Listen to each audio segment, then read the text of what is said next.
Baruch Hashem, you're a bad Jew. Shalom. Hey, welcome back to another episode of Bad Jew, place where there is no such thing as a bad Jew. With me today is Rabbi Dovid Braslawsce, better known as the Tattoo Rabbi. Rabbi Dovid, welcome to the podcast. How are you today? Thank God, Baruch Hashem, I'm doing very well. I love to hear that. It's always a great thing to hear. Hey, listen, as you know, on Bad Jew, we have the 4-minute Bad Jew challenge where you tell your life story in 4 minutes. A great way to introduce yourself, but also the right of entry onto the show. Are you ready? Let's do it. Excellent. Echad, shtayim, shalosh, yalla. All right. I grew up in a small town of about 4,000 people. We were the only Jewish family there. I grew up with a Reform upbringing and not a whole lot of Jewish education, but a lot of pride in being a Yid, a lot of pride in being a Jew. And my Bubby and Zadie, my grandparents, they spoke Yiddish at home and they came from a very traditional family. And they always told me that no matter what, you're always a Jew. But it never really meant anything in terms of action. It just meant that on December 25th, when I woke up, I would watch cartoons and my friends would open presents. Because that was what made me Jewish. That's it. Then it wasn't until I started getting into high school and learning philosophy a little bit later in life that I got a lot deeper and started searching really deeply into what my purpose was in life, what I was really here for. And that sort of set me off on this soul searching journey that left me kind of feeling lost and depressed a lot of the time until I finally landed on campus in my university where the shliach or the rabbi was on campus there stopped me and started asking me questions and started learning with me. And then eventually we started learning what's called Hasidus, which is Jewish philosophy, specifically Chabad Hasidus, which is a certain sect of Hasidic Orthodox Jewry that has a specific type of philosophy that's called Chachma Bina Das, wisdom, understanding, and knowledge, wisdom, and understanding. So this idea of using your seichel, your mind, your brain to lead your emotions and lead your body to be joyful all the time. And it really infused a lot of these ideas that I was looking at in Eastern philosophies into my Judaism, which was where I was struggling the whole time to begin with. And so once I found this, I kind of threw myself all into this journey of what does it really mean? How can I get a deeper and more meaningful life with this identity that I know for sure to be true about me and myself? And it kind of went off from there. I've lived all over the country. I've worked almost every job under the sun. I've done all sorts of things, searching and going around. And finally, now I live in Crown Heights, Brooklyn, and I work for Chabad.org, which is the website of our sect, and it is the largest Jewish website in the world, the most visited Jewish website in the world. We get over 300,000 unique visitors a day to this website, Jews, non-Jews, all over the world. And I get to play a vital role in helping spread Jewry and understanding and light to all over the world and the universe. We're the largest Chabad house, the largest reaching Chabad house. We're called Chabad of Cyberspace. And it's an official Chabad house, and we have quite a shlichus, quite an ambassadorship for representing the Rebbe and his values and what it means to be a Jew in the world. I think I might have a minute left, so all right. I also am a mixed martial artist. I train people. I'm a licensed armed security guard. I've been training mixed martial arts for a very long time, teach people self-defense, and that's what I do when I'm not spreading Judaism, when I'm not spreading the light through the light on your screen. I get to fight with Jews and help teach them that way. Yeah. All right. I think that's good. I made it under the 4 minutes. Yes, you did. That's pretty badass. So what you're saying is you got Fists of Fury, so it's Rabbi by day, Fists of Fury by night. There we got it. Pretty cool story, I gotta say. And you have a really cool story that I gotta ask you, because it's something you didn't include in your 4-minute challenge. How old were you when you got your first tattoo? Oh, yeah. I was 17, I think. 16 or 17. Okay, so you're 16 or 17. And how many tattoos do you have today? I now have 18 tattoos. Okay, I'm not getting any more, but that's a good number of tattoos. Exactly. Yeah. Lifetime. Okay. But most of the tattoos are, as you can tell, pretty big. So it's not like you don't start with a tattoo on your hand. Let's put it that way. Right, exactly. And do you know any other rabbi in Chabad that has tattoos? I only know one other person that has as many as me, or as big as ones that I have. I know a few people that have a few here and there that have lived a couple lives, but they're very private or secretive about it. You can't tell. No one, you would never know. I'm the only person that you can walk down the street and be like, "Oh, that guy's got tattoos." Definitely. My tattoo is invisible. A lot of people don't know this about me, but my tattoo is actually right here. No, I'm kidding. I'm kidding. I was kidding, everyone. I was kidding. For the listeners who were listening and didn't see that, I revealed my underlip as if I had one of those gang tattoos under my lip there, but that's not the case. No, actually, I have a tramp stamp that says mom on it. Oh, So amazing. but Rabbi David, you have totally owned this in your brand of who you are. You are on Instagram, the tattoo rabbi or tattoo_rabbi. Begs the question, I've always grown up with the impression Jews can't have tattoos. So let's address that myth right now. Can Jews have tattoos? All right. So I'm going to get nitpicky with the grammar and the wording that you use there. And so I might shock you with this answer, but specifically to this question, can Jews have tattoos? The answer is yes. Okay. You have a tattoo? No, I actually don't have a tattoo. Oh, you don't have a tattoo? That was a joke. No, Okay, the second one's also a joke. I was joking. In fact, by the way, I need to tell you a funny story. Actually, I remember in college, there was a brother in my fraternity. I was an AE Pi. There was a brother in my fraternity who, on his deltoid, he had a big Star of David on his deltoid, and around the Star of David was the Shema tattooed around in a circle. And I thought to myself, that's so cool. If I was ever to get a tattoo, it'd be something similar to that, right? Because I think the deltoid is a really sexy place to get a tattoo. So around that time, my parents were telling me that they wanted to get cremated. And I said to them, guys, I think I'm going to get a tattoo. And they said, no, you're not. And I said, well, you guys want to get cremated. And they said, why do you want to get a tattoo? I'm like, well, because I want to have something Jewish on me. It sounds pretty cool to me. And they said, I asked them, why do you want to get cremated? They said, because it seems pretty useless to get buried. And I said, oh, okay. But this whole argument about burning bodies and whether or not it's Jewishly right. I said, fine, how about this? I'd rather be buried with you guys. So I won't get a tattoo if you guys get buried. Deal? Deal. We both shook on it, and that was our deal. And something that occurred to me, I can't back out of that now. So that's how we made that deal. Whoa, that's epic, brother. Oh my gosh. Wow. Seriously? Yeah, that was a handshake deal that we made. Yeah. Oh, that's badass. That's very badass. Thank you. By the way, now that it's on the podcast, they especially can't back. Yes, we got witnesses. It's recorded. Right. It's on paper. So you got nitpicky with my language. Can Jews have tattoos? You said yes. Yes. What am I missing? I'm a Jew and I have tattoos. So obviously having a tattoo is not an issue. The issue is the specific halakha, like the Jewish law, is that you can't get a tattoo. Now it comes out in Parshas Kedushim, which is one of the first books in the Torah. So that specific parsha, it says two things. It says, one, you can't make for a mark you can't mark yourself for the dead, for someone who's passed away, and number two, you can't make for yourself a tattoo. So that's what the Torah says. Now it's brought down later out in the Gemara, in the Talmud, in the oral Torah, the rabbis in their explanations of what does this actually mean, as well as Rashi's commentary on that specific verse. So it comes out to mean, okay, we have to know what it is, what's a tattoo. So there's three things really. So one is what's a tattoo, which is split into two things. And the other one is, why is it that in the Torah it says, don't make a mark for yourself for people who are dead, and don't make a tattoo. So you have two things.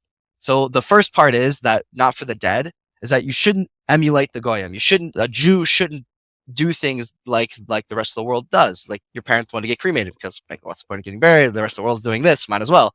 So why is it that a Jew has to make himself different? Or it's not that why, but a Jew does have to make himself different. And therefore, because non-Jews make marks, they used to, they still do it today, but in memoriam of, tattoos are very, very popular. So when someone passes away, it used to be back in the day in pagan times that when someone would pass away, instead of where Jews will tear their clothes whenever a loved one passes away, it's a tradition that whenever someone in your immediate family passes, you're supposed to go with a torn cloth, like a piece of torn clothing for the first week that you're sitting Shiva, that you're mourning their loss. By non-Jews back in the day, it used to be that they would cut themselves. So they would literally cut themselves or put ink in and create photos or something honoring the person who passed away. And this was like a pagan practice. So it was supposed to emulate black magic and supposed to bring back spirits from the dead, things like this, like very like freaky deaky stuff. So in that sense, we're not supposed to get tattoos because of that. So Oh, okay, go ahead. no, I was going to say, well, I think that's really interesting because I know that several years ago, there was a trend that sparked up in Israel where the descendants of Holocaust survivors were getting their grandparents and their parents' numbers. So here's a picture of that right there. We have here, you can see there's a Holocaust survivor with his tattoo. He got the same tattoo on his arm as well, the younger generation right there. So is that technically sacrilege? Well, his grandfather's still alive at the time, so he's not getting it for his dead grandparent. He's getting it for while he's still alive. So I would venture to say that in this particular case, no. Getting the tattoo for sure, you're not supposed to do it. So that is on some level sacrilege. But if he's getting it specifically because the person's passed on, and now he's getting it, then yeah, you have an extra level of not okayness of getting it. Got it. So So that clarification illustrated a few things. One, the actual act, the action of going out of your way to get a tattoo is the sin, but actually having it is okay. Okay. And then so long as the descendant of the person that you were honoring is alive, you can have the tattoo. No. So even if we were to pass away, so say his Holocaust grandfather were to pass away, he didn't get the tattoo because he's dead. So it's not for honoring someone who's passed on already. So Right. even if the grandfather dies, okay, fine. You don't get an extra you don't get an extra sin just because someone passed away and you got the tattoo before he passed away. If you had gotten the tattoo after, then it would be like a double sin. You'd have two levels of the sin. Okay. You'd have one for getting that tattoo and one for honoring someone who's dead with a tattoo. So it'd be a two level thing. In his case, he only got the tattoo, so he's only sitting on one thing, and not his grandfather's still alive. Right. Okay. If it happened to be that his grandfather passed on and then he got it, then he would have two levels. Sure. Okay. But okay, right. So that's a good clarification. But let's go back to the other aspect of what is a tattoo. So Rashi, who was the leading commentator on the Torah, on all things Torah, all things Judaism, we always go to Rashi for the simple explanation of everything. So Rashi brings out that the tattoo is a two-part process. It used to be back in the day that one would be writing on your skin. So you put ink on top of your skin.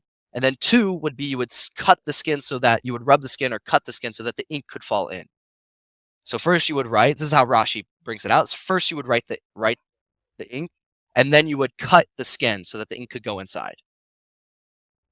Rambam, who is the leading authority in Jewish law, he does make a lot of commentary, but he wrote the book of Jewish law, of Halacha. So Rambam is the Shulchan Aruch. He wrote all Jewish law is basically based off of what Rambam has to say. He's the guy who came up with the 613 plus the 7 rabbinical, 620, whatever it's. But that's Rambam. So what he says is it's actually the opposite order. It's not that the ink comes first and then the cutting of the skin. He says, no, cutting of the skin comes first and then putting the ink in after. That's really the order of it. Okay, so does it really matter what order it's in? So the answer is not really. If you do, the idea of why we're bringing both things in is to emphasize the fact that it's the action that's prohibited. It's not the actual having the tattoo that's prohibited. You can have a tattoo. There's no prohibition against having a tattoo. Interesting. Getting the tattoo, the action of getting the tattoo is the real prohibition. That's why they bring about these two different steps. And why they bring it in both sides is to emphasize the fact that, no, it's a two-step thing. I can write on myself, and I'm not liable for getting a tattoo. I could accidentally cut myself, or I could cut myself. You're not supposed to cut yourself. That's a different sin altogether. But cutting myself without putting ink in it, I'm not liable for doing a tattoo. Fascinating. And so was it in the Rambam that was the first one to bring up that you shouldn't have a tattoo, or where exactly in the Torah is the marking of the skin specifically from? So it's from Parshas Kedushin. Let me pull up the actual verse. It's in Vayikra 19:28. Okay. So that's the Leviticus 19:28. It specifically says, "Do not cut your bodies for the dead. So don't make markings on your body for the dead, and don't put tattoo marks on yourself." So that's specifically what it says back to back, like that sentence right there. Okay, got it. So then once you have it though, it's free will at that point. But that also means that so you have, going back to our every Jew's favorite topic, the Holocaust, obviously sarcastically what I just said. Jews did not choose to get a tattoo. We were, the Jews in the concentration camps, in the ghettos, were forced to get tattoos, right?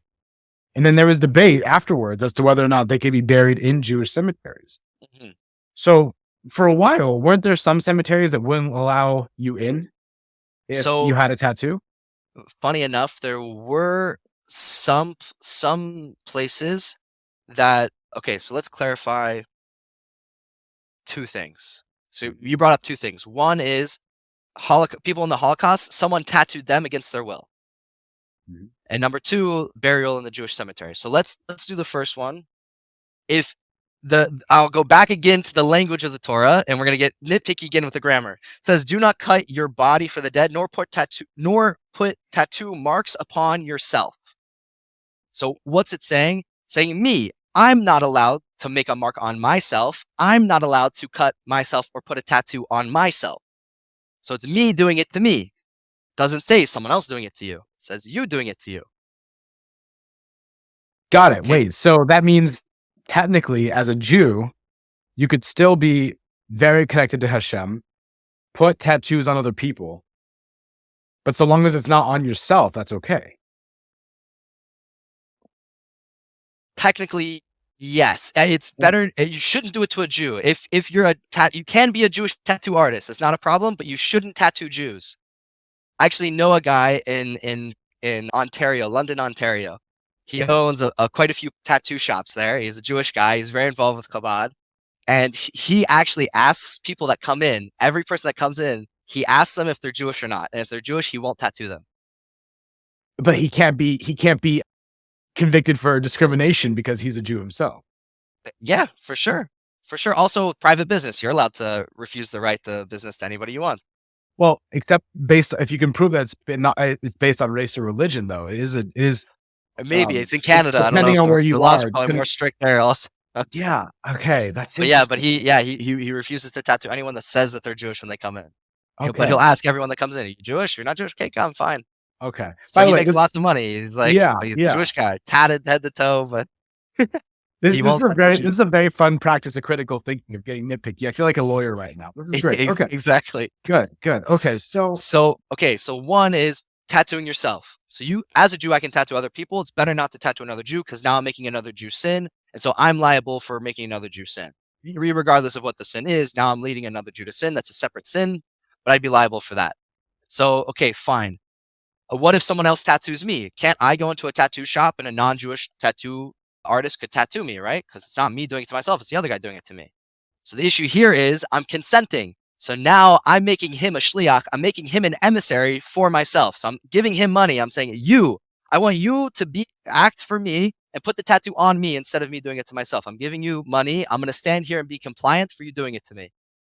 And that makes me, now I'm liable. It's as if I'm doing it to myself because I'm sending this guy as an emissary of myself. I'm saying, I'm asking you to do it to me. So he's an extension now of me, and now he's doing it to me. So it's as if I'm doing it to myself. So I can't even pay for another person to do it.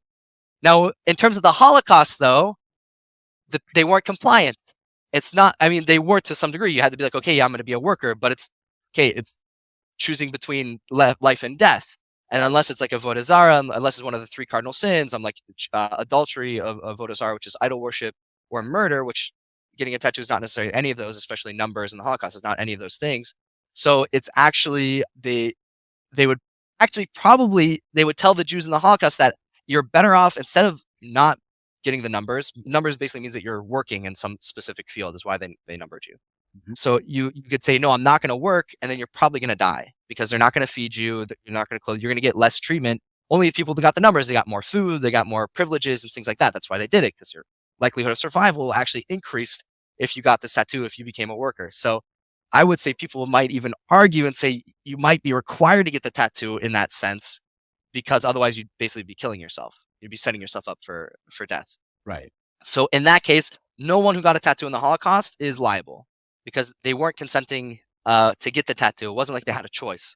It wasn't like, oh, I'm giving you money and I'm going to sit here compliant and let you do this to me. It's total opposite. So for sure, no liability there. Got it. And as far as all the Jews, the entirety of the history of Judaism, probably the victims of the Holocaust had the cleanest hands as far as tattoo owning people when it came to that. Which means, though, doesn't that mean that all the funeral homes that rejected Holocaust survivors with tattoos who died afterwards, they wronged them?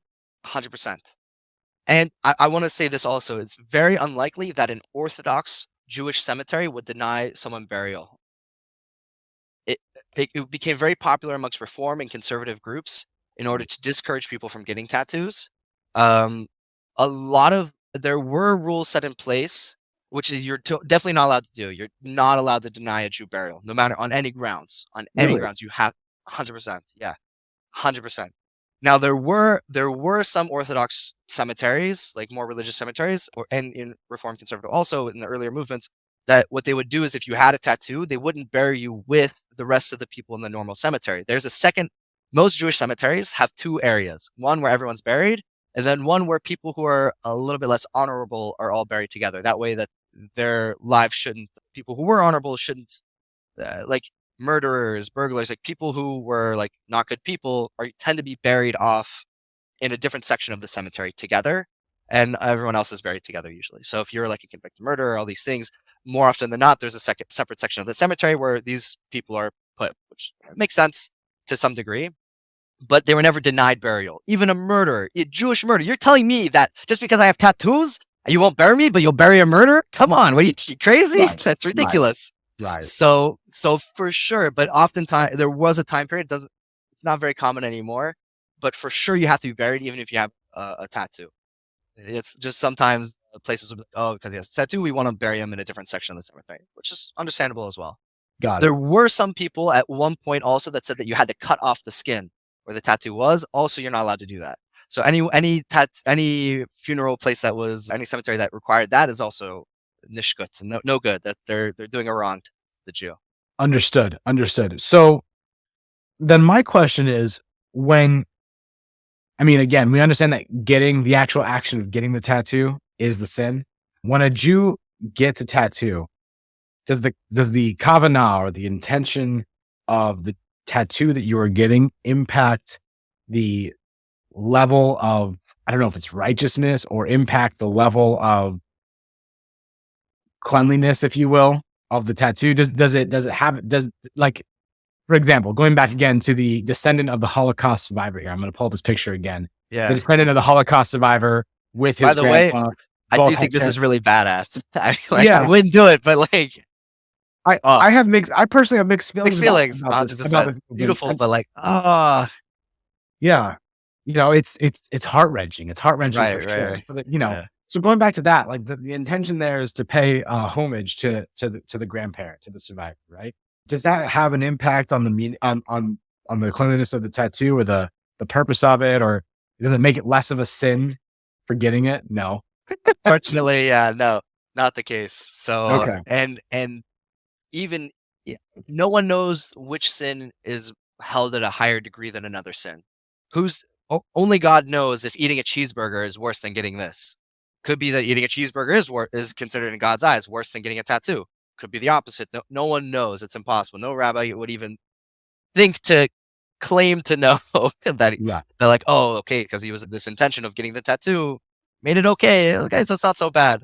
Tattoo is a tattoo. You can't. It's all the same in God's eyes, essentially.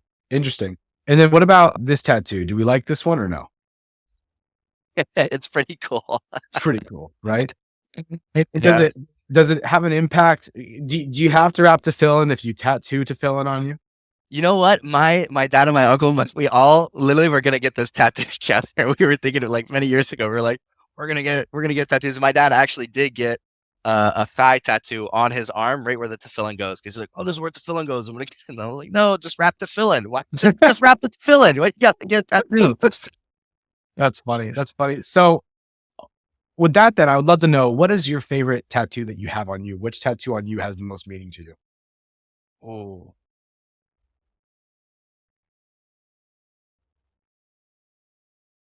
that's a good question. I think I would have to say I have a tattoo that says Hineni on it, and I really, really, really love it. So, I mean, those that don't know, Hineni means, I'll show it to you real quick. You just undressed. I don't know if you can see right there. Oh, yeah. Yeah, right there on your arm. Yeah.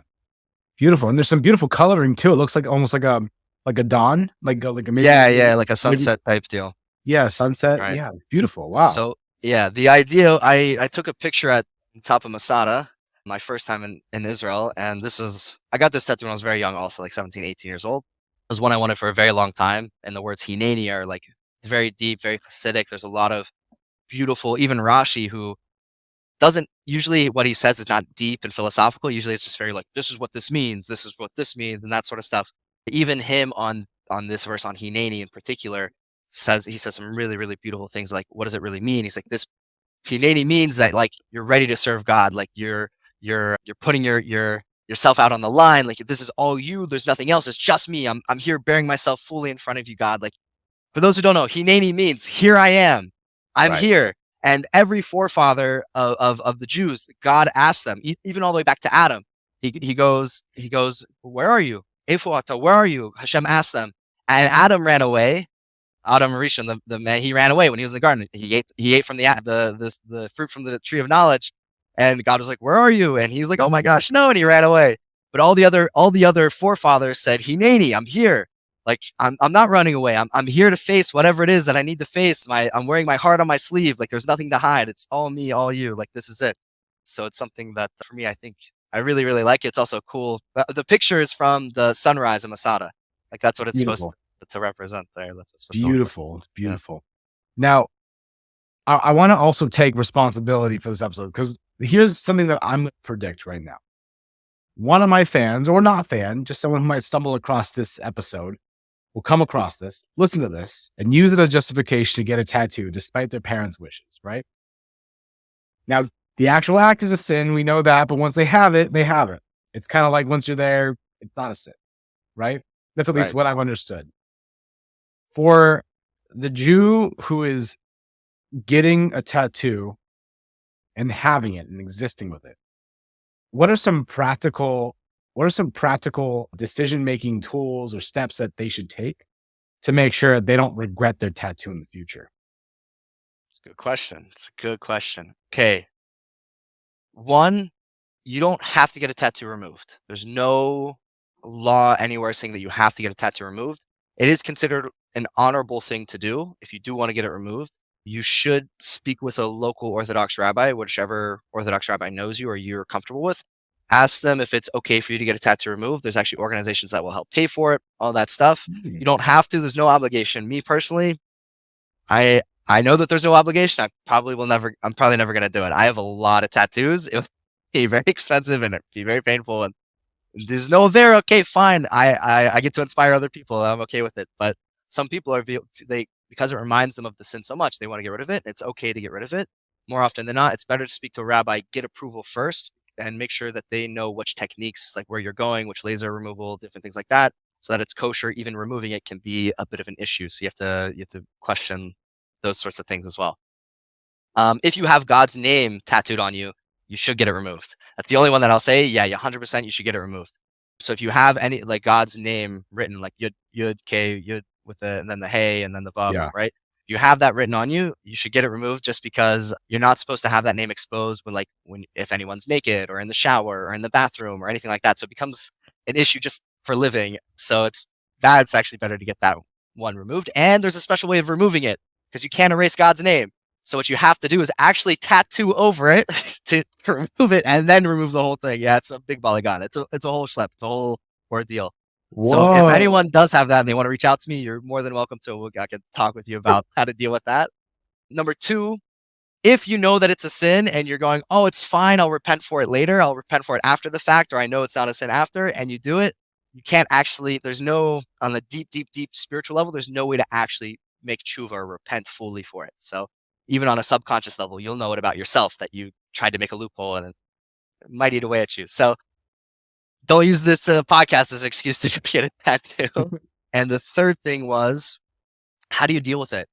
I can only speak for me personally, is whenever I was getting tattoos, is more often than not, my actions and my values weren't aligned. I valued something, but my actions never matched it. So for example, I got this Magen David tattoo when I was in high school for a similar reason you were saying, like, that you wanted something on you that's Jewish. You wanted something on you that's Jewish. Now, were you wearing your kippah at the time? No, I only started wearing my kippah in 2022. okay, that's a long time, but very cool. But me also, like I was so embarrassed to wear my kippah when I was in high school. I wore my kippah once when I was in 6th grade to school because I'm like, I always had this Jewish pride. I'm like, I'm gonna wear my kippah. It'd be a cool thing to do every day. I would love to do that. And I wore it to school one time, and a girl asked me if I was trying to pretend to be the Pope because the Pope also wears a little kippah. I didn't Catholic. have right.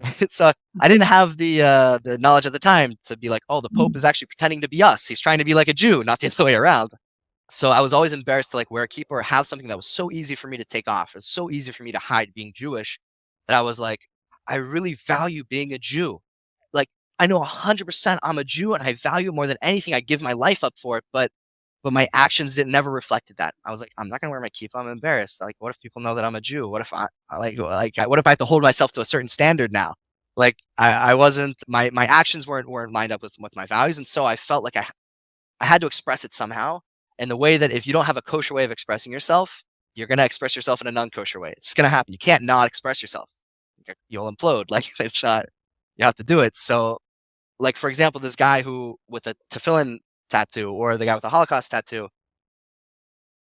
it's very clear and very obvious that they're very proud Jews. Extremely, they have a lot of energy, a lot of like enough to mark on their body like for the rest of their lives that they're a Jew. Like it's very obvious that they have a passion and a fire, but they don't have a vessel. They don't have a good vessel to channel that energy. And I would implore anyone that's like feeling the angst of I really want to show that I'm a Jew and proud and tattoos are super cool. I guarantee that if you have long-term repetitive action showing that you're a Jew, you'll feel it a lot deeper and a lot longer. It'll be a lot more meaningful to you. If you're able to take that passion and turn it and be like, I'm wrapping tefillin so I don't get a tattoo. I know I want to get a tattoo, so I'm gonna wrap tefillin. We call that a Jewish tattoo, the little imprints that it leaves on you. That's your Jewish tattoo. So you do it every day. Okay, you have a Jewish tattoo every day. It's good to have. But that's what I found. If you do have a tattoo also already at this point, and you're trying to live with it and deal with it, same thing. The more you throw yourself into something towards God, something greater than yourself, towards Judaism, then having the tattoo now becomes a sign for other people to be like, I don't need to get tattoos. I can express myself in this way. And this guy, he has a tattoo, but he didn't let it stop him from doing Jewish things. He's not going to a Shabbos meal. He's not wrapping the villain. He's going and doing these things, even though he did this thing in the past. Okay, fine, but what's he doing now? That's really, I think a lot of people will respect what you're doing now over what you've done. I've been ranting. Go ahead, ask him. No. I think that that's such a great message to leave off on is the idea that this is about expression. And so to when getting a tattoo, to consider what are other ways that you could express yourself, whether it is the traditional ways or new ways and other forms of art as well. I think that that's a really great way and a really healthy outlook on it. And I want to thank you as well for, taking responsibility with me on this and to, ultimately say that, to give a realistic outlook on this and also playing the critical thinking game with me too on this. This is a really fascinating topic. And I really can't wait to hear feedback on this episode. Overall, Rabbi Dovid, what is the best way for people to contact you and reach out to you? The best way is probably Instagram. I'm on there. I reply to messages. So yep, right there at tattoo_rabbi. Yeah, you can DM me and I respond to everybody. I don't think I've not responded to somebody. Sometimes it takes me a little bit longer, but yeah, I'm always responding to people and I love it. There's nothing for me more than I love people reaching out to me and telling me that what I'm doing is inspiring them because I'm putting stuff out there. And a lot of the time I'm thinking to myself, like I have these tattoos and I'm doing all this like Instagram stuff and like it's kind of ridiculous. And like, I don't want people to think like I'm trying to be egotistical or like showing off my tattoos or anything like that. I'm really, really hoping that what it does is inspire people to like take ownership of their Judaism. Really live it. I love it. Also, I noticed that you have an Etsy shop as well. If you go on Etsy shop and on the Etsy shop, you'll type in the Tattoo Rabbi, you'll find his shop. He has a lot of really great Jewish merch as well. It's awesome. I love that little men's hat that you have too. It's really cute. For sure. So be sure to support Rabbi Dovid and his art and his expression. And also be sure to follow him on Instagram. He has incredible stuff. He has such a cool vibe and such a great energy. I love your ruach. I love your spirit. You're a really awesome guy, Rabbi. Appreciate it. Thanks again for being on Bad Joke. One more thing. I do speaking engagement and self-defense seminars. So if you want me to come to your Chabad house, speak to your shliach, speak to your rabbi, have him reach out to me, or you reach out on his behalf and arrange for me to come to your town. I've traveled all over and done this, so I'd be happy to Absolutely. come and chat with you guys more personally. There's a Chabad rabbi out here that I have a personal relationship with. I have a lot of relationships with Chabad rabbis. I believe it. This one particular rabbi I'm thinking of, I'd love to reach out to him. I'll make the recommendation. It's a really great idea. Beautiful. Rabbi Braslawsce, thank you for being on this podcast. And to the listeners, thanks for engaging with this episode. Thank you for your reviews. Thank you for your comments, for your likes, following me on Instagram and on Facebook and on TikTok. Be sure to leave a review and a comment and all that jazz. And we'll see you next time. Shalom.